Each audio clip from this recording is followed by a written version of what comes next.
నమస్కారం అండి. ఈరోజు మన ఛానల్లో ఒక అద్భుతమైన విలేజ్ స్టైల్ రెసిపీని చూడబోతున్నాం. అదే ఎండురొయ్యలు, తోటకూర కాడలు, ఇగురు.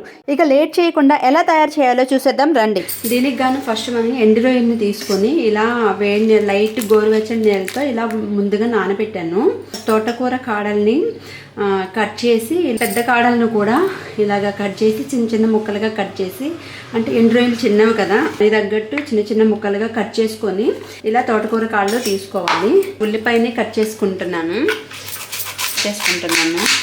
గోదావరి జిల్లాలో అయితే ఎండురొయ్యలు తోటకూర కాళ్ళు వేసి వండుకుంటారు, ఫేమస్ అనమాట.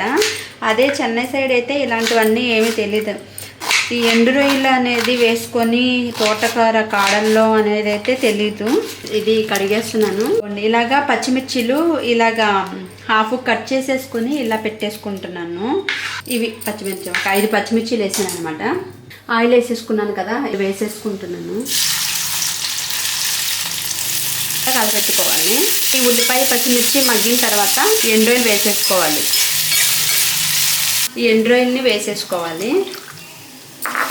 తొందరగా అయిపోద్ది ఈ కర్రీ. పసుపు వేసేసుకుందాం.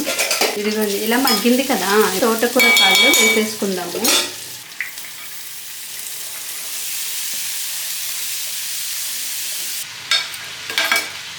ఇలా నెమ్మదిగా కలపెట్టుకోవాల్సింది.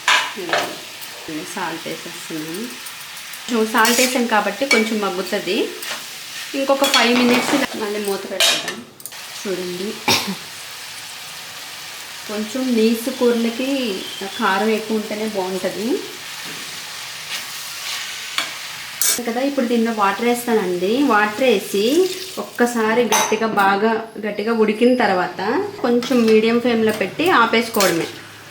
చూడండి, ఈ వాటర్ సరిపోద్ది అన్నమాట. ఇలా ఉడికినప్పుడే ఆ ఎండురొయ్యల్లోని ఉన్న రసం అంతా దిగుతుంది కాబట్టి మనకి కూర చాలా టేస్ట్గా ఉంటుంది. ఒక ఫైనల్ టచ్ ఇస్తాను. అంటే చికెన్ మసాలా మా దగ్గర మేము ఆడిపించుకుంటామండి పౌడరు. ఒక చిటికెడు వేసామనుకోండి ఇంకా అదిరిపోద్ది అనమాట. ఇంతే వేస్తానండి, అదిరిపోద్ది. అంతేనండి, చూసారుగా ఎంతో రుచికరమైన ఎండురొయ్యలు, తోటకూర కాడల ఇగురు రెడీ అయిపోయింది. వేడి వేడి అన్నంలో వేసుకుని తింటే అద్భుతంగా ఉంటుంది. మీరు కూడా తప్పకుండా ట్రై చేయండి.